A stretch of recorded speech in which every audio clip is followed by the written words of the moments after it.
Okay. So when I was starting to write this book about Robert Walser, who I'd been translating for over 30 years, possibly over 35 years because I'm old now, which is a little, oh yeah, definitely. Oh, this is scary. Anyway, I thought I knew a lot about him because I'd been reading and translating him for so long. And what I discovered was that a lot of what I thought I knew about him was projection. Some of it was projection he had invited me in his work to do, because he's always like shape-shifting and talking about himself as if it's biographical, and then you find out he's lying completely. But in revising the biography, I turned in like this crazy 700-page manuscript and wound up cutting it by a third. And I cut out a lot of stuff in which I had been sort of trying to kind of channel him, because when I looked back at it, it was part of my process for getting into the book, but it was also completely inappropriate, presumptuous, not really what my job was, and distracting. But it was really interesting because, when you translate, you really get inside someone's voice. So you might feel like that's your voice, but it's still their voice. Right. And you have this other voice and experiences. Yeah. But I mean, isn't all translation like that? Who is the right to the voice? What are you doing with somebody else's voice? Are you the right person to cover that person's voice? What are your blind spots because of who you are that might affect the work? Like all this stuff is always swirling around for me anyway. And even within the form of the biography, I mean, Walser, I think, has this quote that you mentioned, that all of his work was sort of autobiographical in some way. And so, but you've just said he's sort of been found to be lying all this time. And so, he's not always lying entirely, but you just can't trust it because he lies sometimes. Right. But I guess, I mean, also with Sebald's quote that he was attached to the world only in the most fleeting of ways. And now you've taken this project to attach him very concretely to the world. Yeah, that Sebald thing, that's part of the mystique of Robert Walser. There are all these people who just like, oh my God, I love Robert Walser so much. What have you read by him? Oh, I haven't gotten around to reading him yet. People fall in love with the idea of him. And even I just got like a brochure from the Robert Walser Society in Switzerland, which, if you're into Walser, you can join this and get their mailings and get invited to their conference. And even like every year they put on really great Walser programming for insiders in Switzerland. It's waterlogged because of Ida.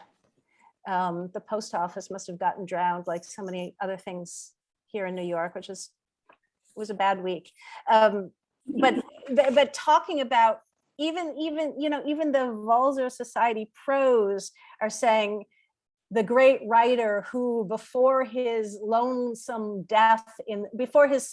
death in the snow, blah, blah, blah, blah. So like the way he died is presented as telling us something important about his work. And really, what does that really tell us about his work? If he had been, hit by a taxi cab the week before, would suddenly his entire body of work had been different? But we see these biographical like snapshots of his life are treated as telling us everything. The fact that he died alone in the snow is like very poetical. So then is biography not a sort of central concern as you toggle between the different writers? I mean, you've translated Jenny Erpenbeck and are working on Thomas Mann now, is that right? Yeah, I'm supposed to be. This week I'm playing hooky. There's a new Tawada, and it's relevant to y'all. Look at the title. Yeah. Paul Celan and the Chinese Angel. It's a short novel by Yoko Tawada that she just wrote this past year, and it's all about the pandemic. Except it doesn't mention the pandemic. Do not tell the editor at Norton that I'm doing this. I'm not supposed to be doing this. I'm supposed to be translating Thomas Mann, and I'm late. But she just wrote this short book, and it's about the pandemic, but it doesn't mention the pandemic. And so it's like such a book. I just like it has to come out soon. So I'm translating it and playing hooky for what I'm supposed to. It's full of sentences like, before all the opera houses closed. That's how it talks about the pandemic, you know, just sort of in passing. Anyway, she's been an obsession of mine for a long time. And Right. it's Ceylon. Aren't y'all having a Ceylon day over there? We are, yeah. Nick, do you want to come in? And you want to come sit at the camp? No, you Oh my God.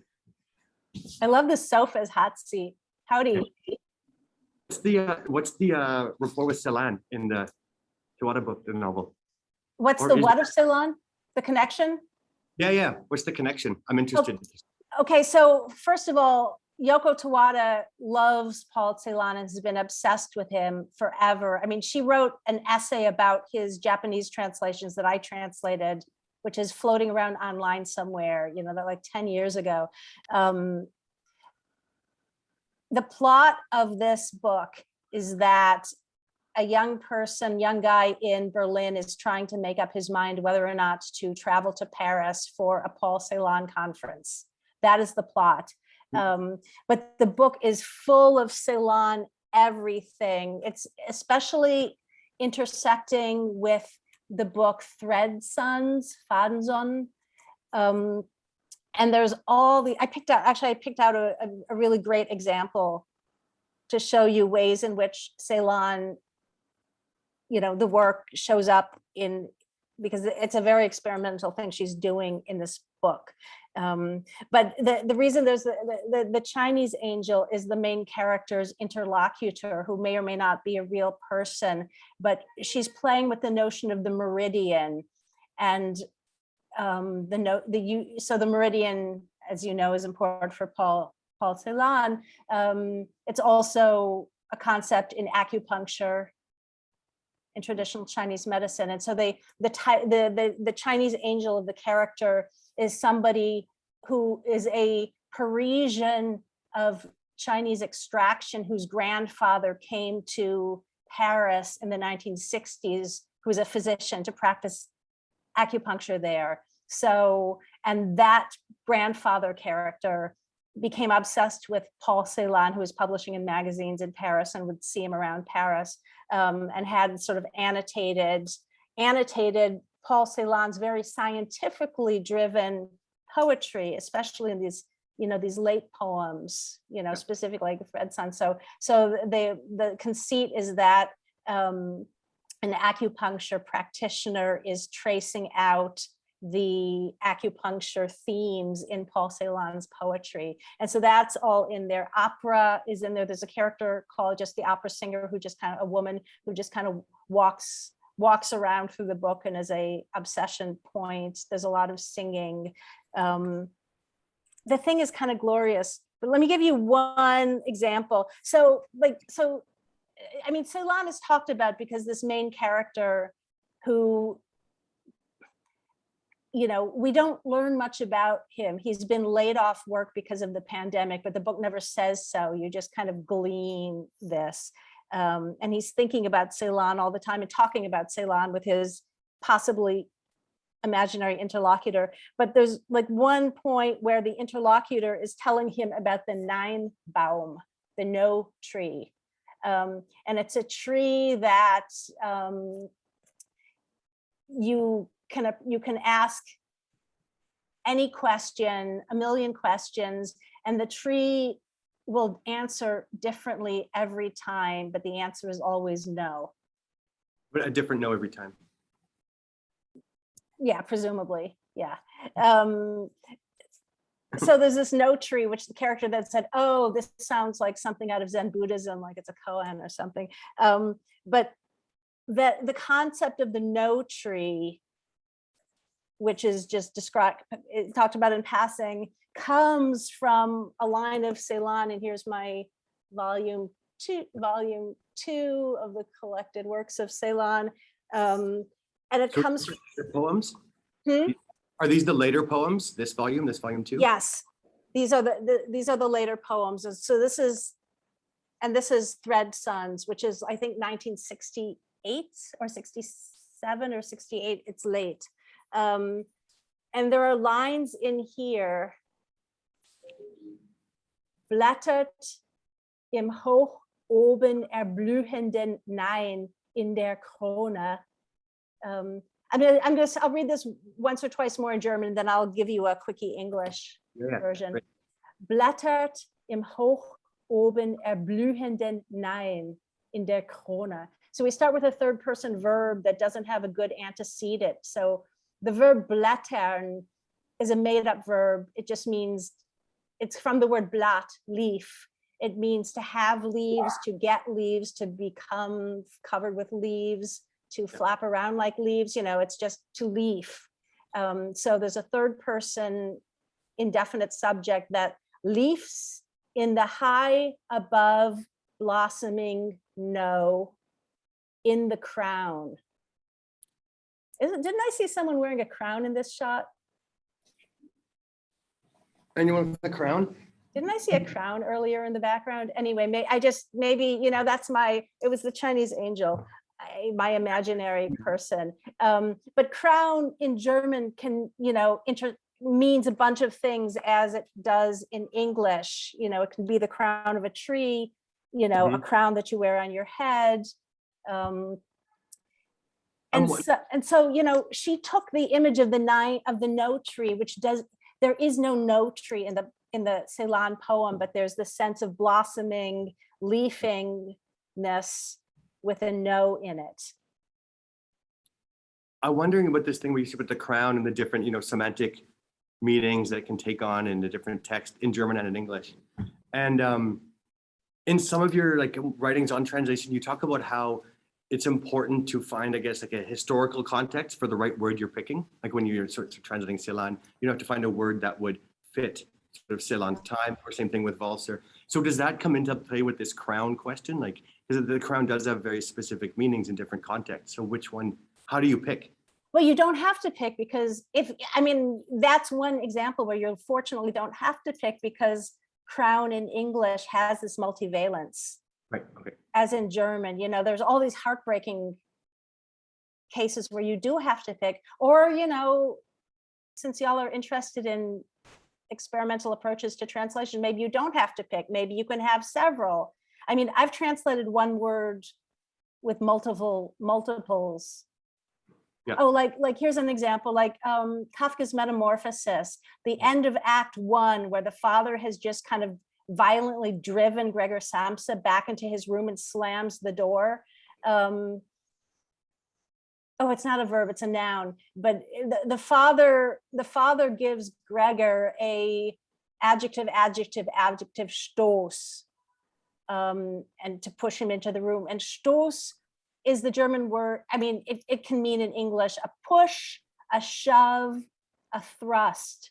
Mm-hmm. And it can have the sexual meaning of thrust, but it also is just a push or shove.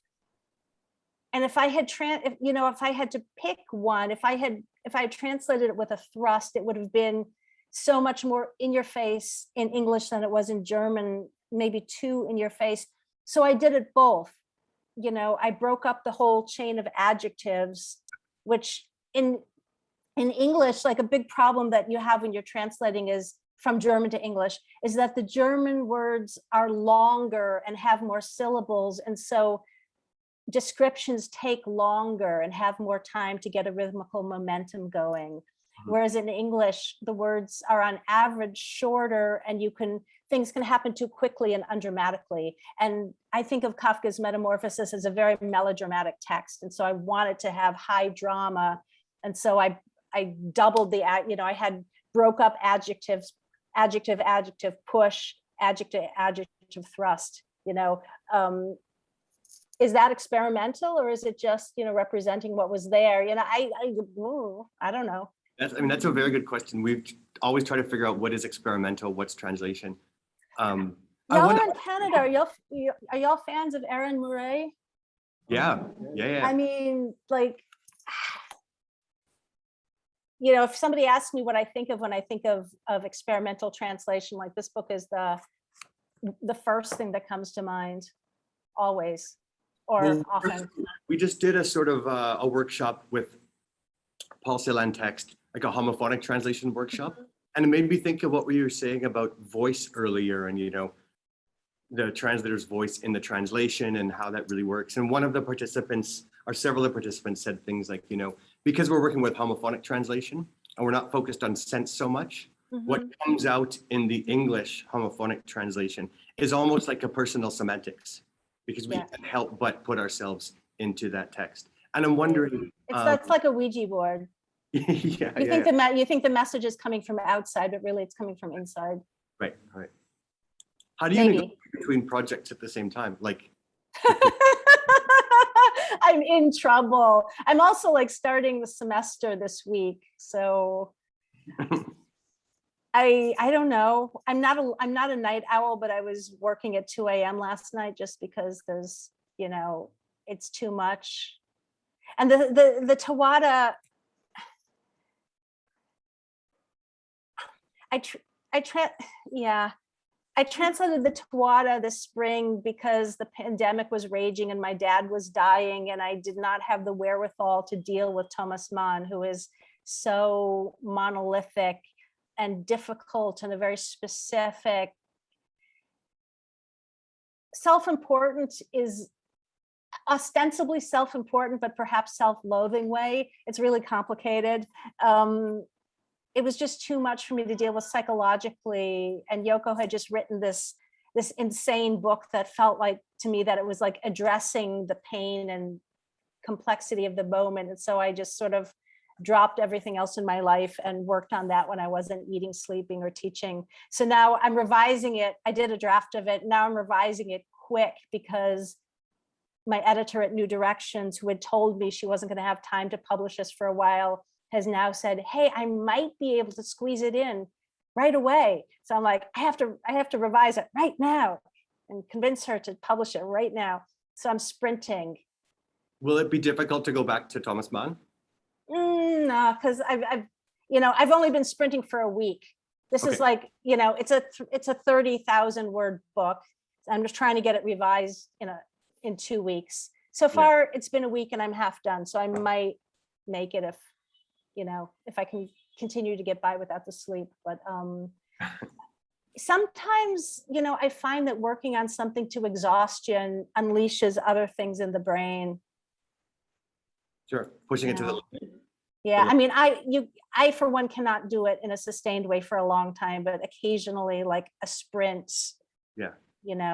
I don't have time to puzzle over an aesthetic decision for 10 weeks like I usually do. I'm like, okay, let me decide in 10 minutes what I'm doing with this. What is my decision? Am I going to keep all the titles in German? Am I going to keep them in English? Are they going to flop back and forth? Would you say that, do you ever feel that a translation is ever really finished? Well, that's a trick question. You know the answer to that, and you know what I'm going to say. Okay, ignore that question. I'll see if anyone else has questions. How is the feeling of sort of engaging in this text in a sort of good enough line translation way? I can't hear you from there. Would you either relay the question or come sit on the sofa?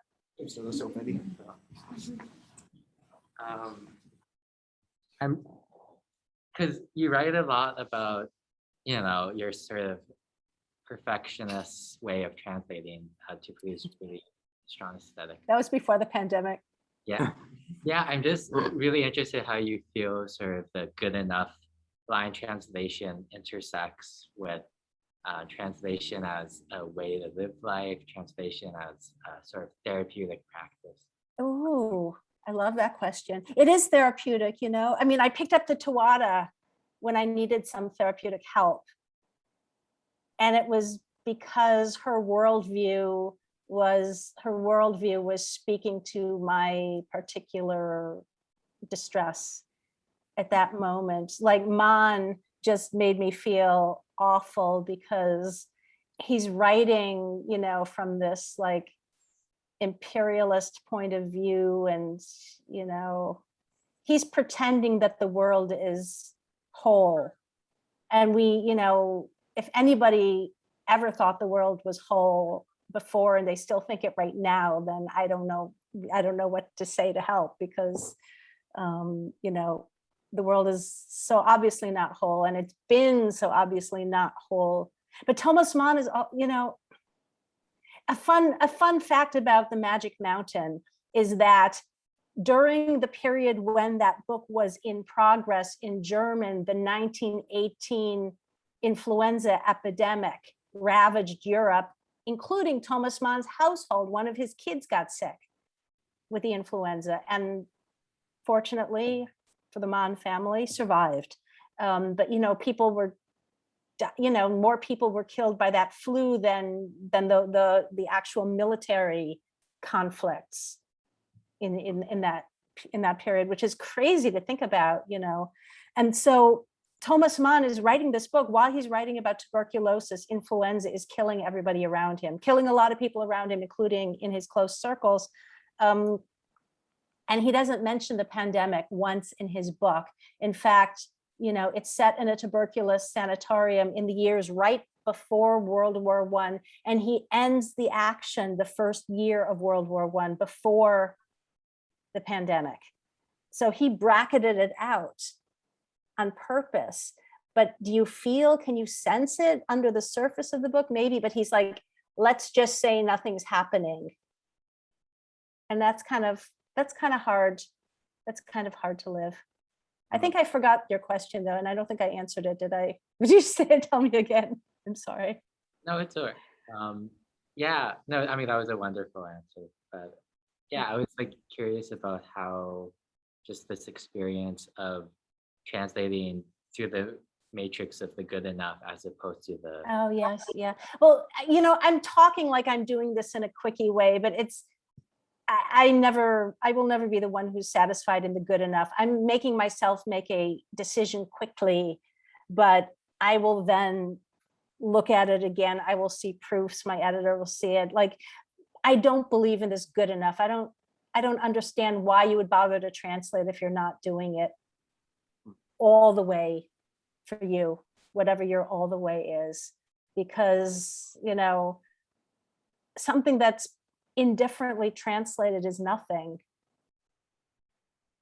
Right. But the indifferent, sloppy translation can be a work stage, because you can discover. Now I don't even know how I work. Traditionally, I always worked with like a rough and dirty quick draft that was just garbage by design, as fast as I can, then would revise it many times.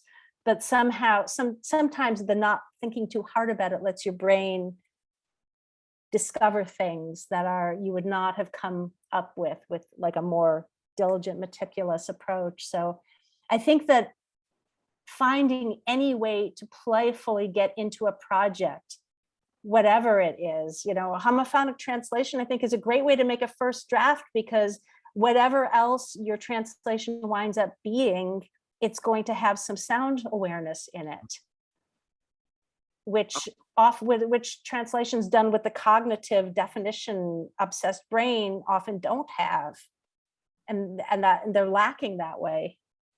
Yeah. I remember you write about that somewhere, about how sometimes the ear picks up on things that the eye misses out, sort of in translation. And I'm wondering if you could say more about that. So do you read your text out loud to yourself? Oh, yeah, always. Yeah. Always. I read aloud while I'm translating, or usually not first draft, but I read aloud while I'm revising. Your ear is smarter than your. Our thinking brains are so. The original or the translation, for both? Usually the translation, sometimes parts of the original. I don't know. Yesterday when I was rereading these Ceylon poems, I was just reading the poems aloud, because Ceylon poems, they're just begged to be read aloud, even to no audience. They're just, you read them by hearing them, I think. And the Tawada, I've been reading as I revise, because it just helps me hear the rhythms better and hear how the voice is going. And she's playing with vowel sounds a lot, and she's doing this, she was writing about, there's a sub level in which all the characters in the book are characters in an opera and singing. And she talks about how singers can make sound with different vowel sounds, which I know from having, like, my sister is a composer and is in fact writing an opera right now. And I worked on a magic flute translation a few years ago.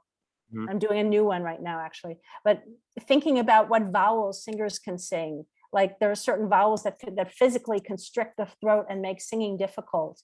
And so certain notes that are like at the top of the range for a singer are impossible in sort of throat constricting, vowel configurations, which is, yeah, crazy. That's a constraint.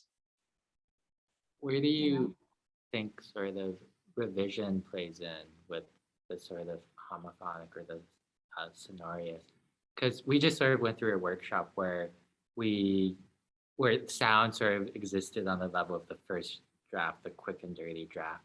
And sound often is so much attached to that sort of intuition, but your process is all about the revision and the Yeah. See, I myself don't work with homophonic. That's not a process that works for me personally, but I know, I mean, you probably know Christian Hawkey's book Ventricle, which, homophonic translation plays a really important role in that book. And sometimes it's to be its own thing that remains, and sometimes it's to be like a layer in a multi-layered revision process. You have to keep in mind, translation now is different from translation 30 years ago. So when I was coming up, this sort of thinking about things was something that, a handful of poets might be doing on the side, Zukowski and the people interested in. But I didn't come up doing that. And so I have my own ways of proceeding now that are kind of fixed. I'm just seeing if there are any questions. Yeah.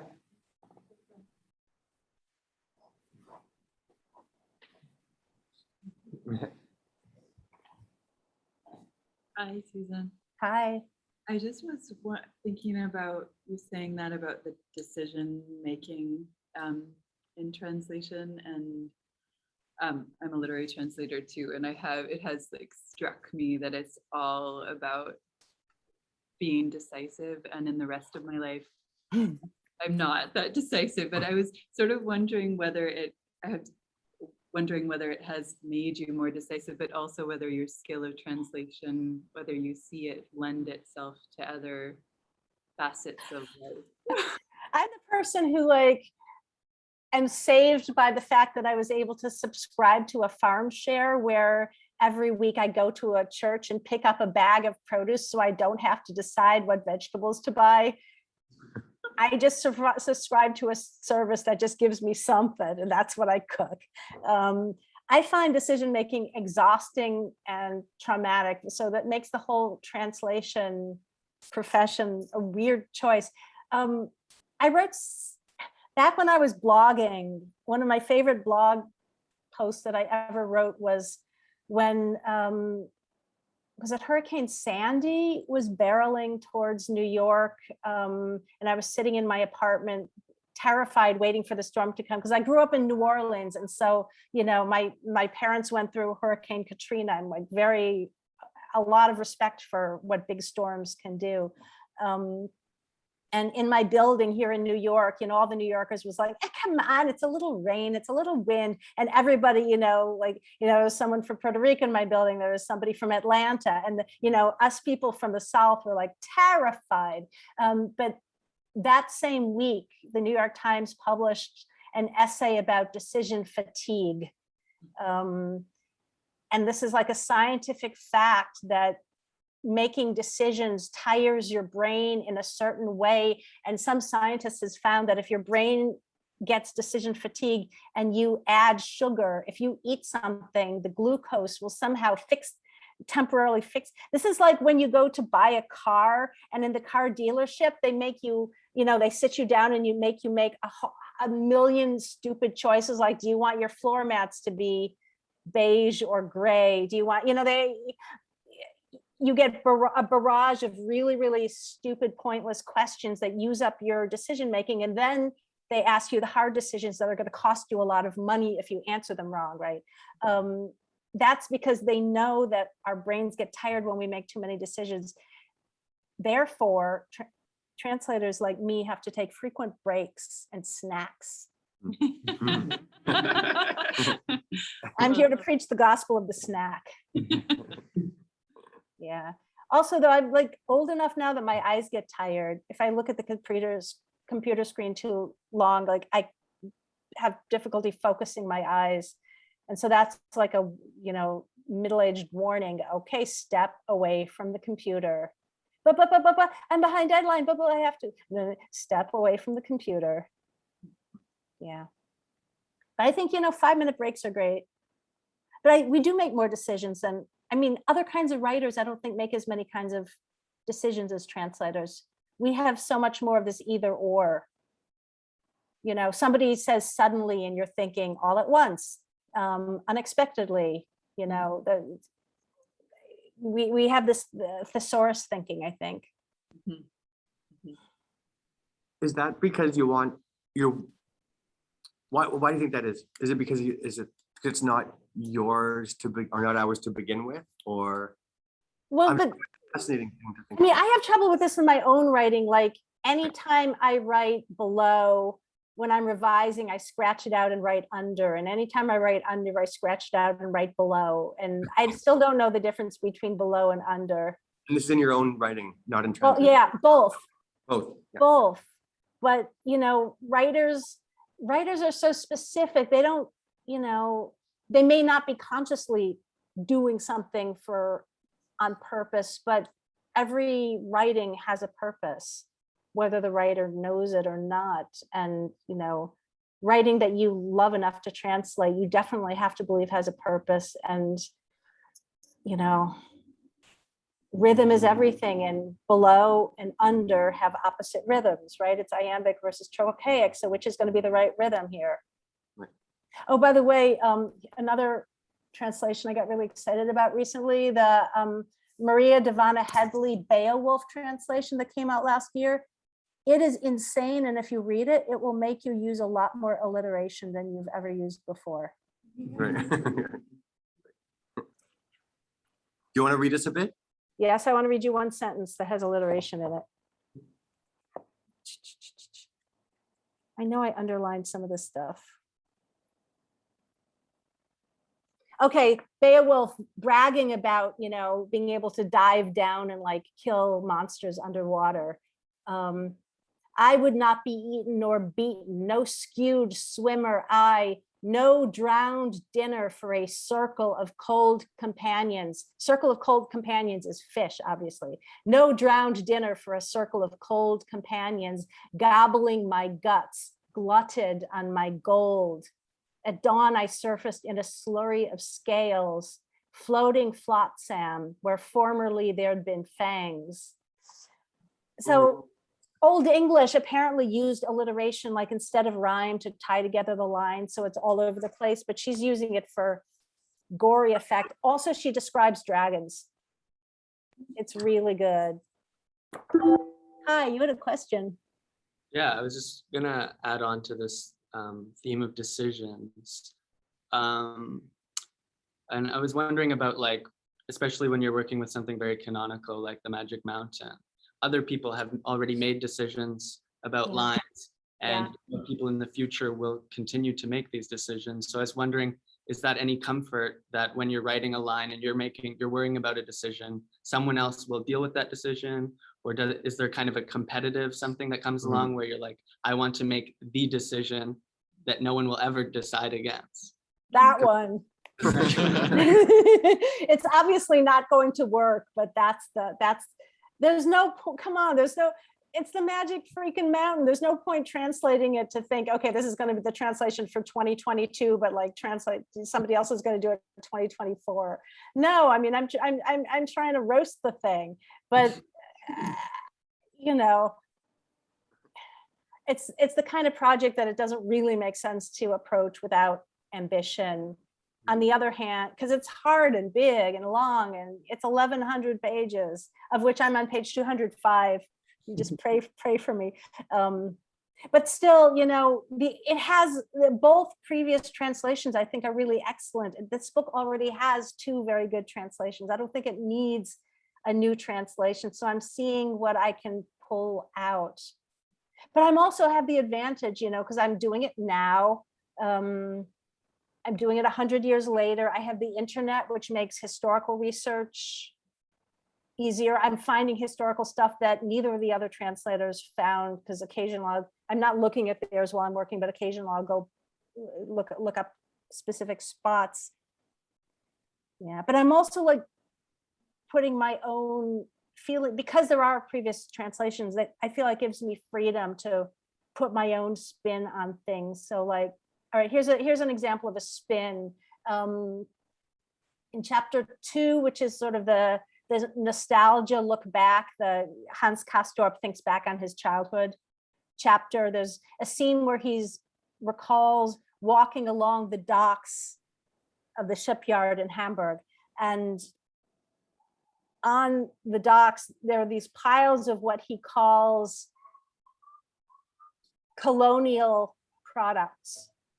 Now, Colonial Ware, colonial waren, colonial wares, that's a term that was familiar to me from living in Germany and Switzerland, because you would sometimes see it still painted on the sides of shops, because it was like you would go to a colonial wares shop historically to get products that were raised, you know, thanks to imperialism in conquered parts of the world, where, you know, from which they were importing tea and dried fruits and nuts and stuff like that. And these colonial products, the German reader at Thomas Mann's time knew that meant fruits that did not grow in Europe. It meant dried nuts and things that did not grow in Europe, tea, you know, so imported products that came from colonies. So he's writing that, and then like a sentence later, his narrator describes one of the big loading dock cranes as looking like an elephant. And I'm thinking, oh my God, so he's making this like chain of association in his mind, like the colonies where you grow this stuff and there are, you know, elephants. And so I wanted to tease that out because I wanted to make sure that the reader today sees that thread, to make it visible. I mean, to expose it in a sense. Thomas Mann's mother, by the way, was Brazilian, and he has like a friend of mine is writing a book about like his Brazilian mother and like the traces of that hybrid identity in his work, which is really interesting because he's so often positioned as like the quintessential German writer. Okay, this quintessential German writer had a Brazilian mother. But so I don't remember exactly what I did. I somehow knit the word plantation in there because that's a word that in English is very, very loaded with political history. And so I've done that to kind of make this thread of association visible, because I think like the sort of cultural othering in Thomas Mann is really messy. And I want to make sure that you see it in the book. You know, I don't want, because otherwise it's like sweeping it under the rug, and then it's like, oh yes, I don't know. I don't even know how else I would have translated, you know, like piles of raisins at the docks. Yeah, I don't know. So you said that you thought there doesn't need to be another Magic Mountain translation. So how did it come about that you started working on one? So the same publisher that I had done Metamorphosis for called up and said, hey, we want you to do a Magic Mountain. And I said, okay, there's already 2 good Magic Mountain translations. Why don't we do, you know, something else by Thomas Mann? I would have liked to do another Buddenbrooks. I love Buddenbrooks. That was his first novel, the one he wrote before he was like a famous writer. Every other book he wrote was written by a famous writer, and it's different. Buddenbrooks is like raw and hungry. But it was a corporate decision. They said, nope, our business, our money people have already decided that this is the book that's going to be good for our profit margin. So we are definitely going to do this book. The only question is whether you say yes or we ask somebody else. I'm like, yes. And then I've been kicking myself ever since, because it's 1,100 pages. And in that time, I could have translated 4 or 5 other things, On the other hand, so for a while, about 100 pages in, I was starting to feel very sorry for myself and annoyed with myself that I'd signed on for this massive, very difficult thing too. It's not just like long, it's also the sentences are really difficult, so it can go at times very slowly. But now that I'm really working on it, I've really gotten into it, and I see, Thomas Mann is in fact a really great writer, and there's a lot going on in the book. It's really complicated in really interesting ways. So I'm starting to really have fun with it. And now that I'm having fun with it, it's also going faster. So I might actually finish it one of these days. I'm only 2.5 years behind my deadline so far. Oh, it's bad. Yeah. How has your process changed to tackle such a big book? Yeah, it changed a lot. So I had this essay, The Art of Revision, which described the way I always translated until this book, which is always like layers, like you're painting a table, lots of thin layers, because you don't want it to get gloppy. But 1,000 pages, how many times can you go through it? You can't. And so I'm working much more slowly, and I'm doing this sort of recursive process where I will translate a bit, and then the next day I will look over what I did the day before and go a bit further, look over what I did the day before. So I'm revising as I go, but that's a little dangerous for the overview. I've never done a book anyway, like the biggest book I've done before this was like 400 pages. So it was like, I'm having to come up with a lot more housekeeping methods to not lose track of how I translated a word. Thomas Mann does a lot of leitmotifs like Wagner. He'll use the exact same phrase or exact same vocabulary words for a certain character or situation. When it comes back again, he'll use the same ones again. Jenny Erpenbeck does that too. So I was used to that from her, but I think she got it from Thomas Mann. So I'm keeping track of these phrases. And I've also now got a searchable digital version of the book. I work from a hard copy because I love hard copies, but I also have a searchable digital version, and I'm constantly searching it to make sure, how many other times has this word appeared? How did I translate it in those other places? Because if you lose track of that, then it's a different book. And it's part of the ambition of this translation is to copy his procedure, and that's an important procedure for him, this repetition. Yeah, and it's also part of the character. His main character is a very repetitious sort of guy who is comforted by sameness, which is why catching tuberculosis or discovering he already had it all along, you decide. This is the person who's least well equipped to adapt to this new state of affairs.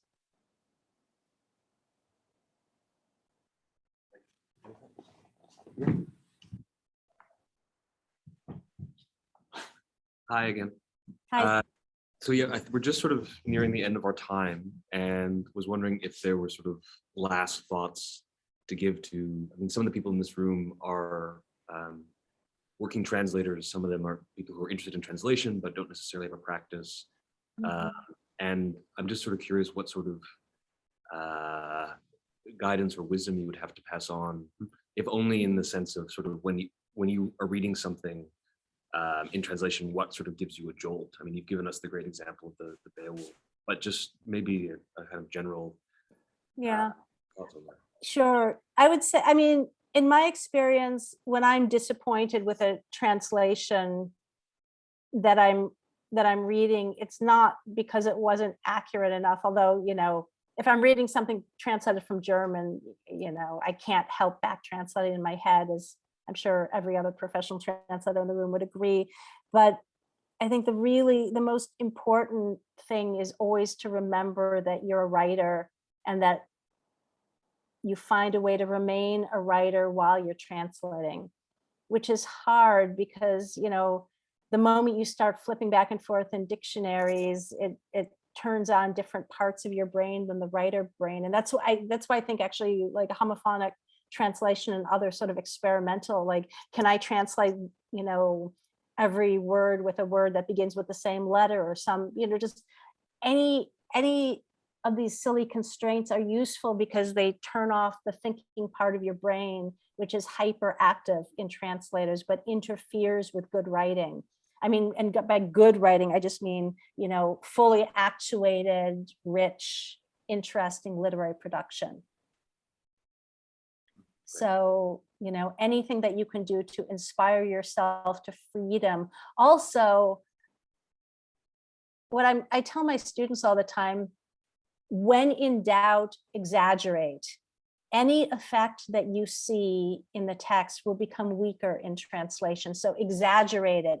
You can always dial it back when you're revising, but if something is just blah, it's hard to infuse life into it.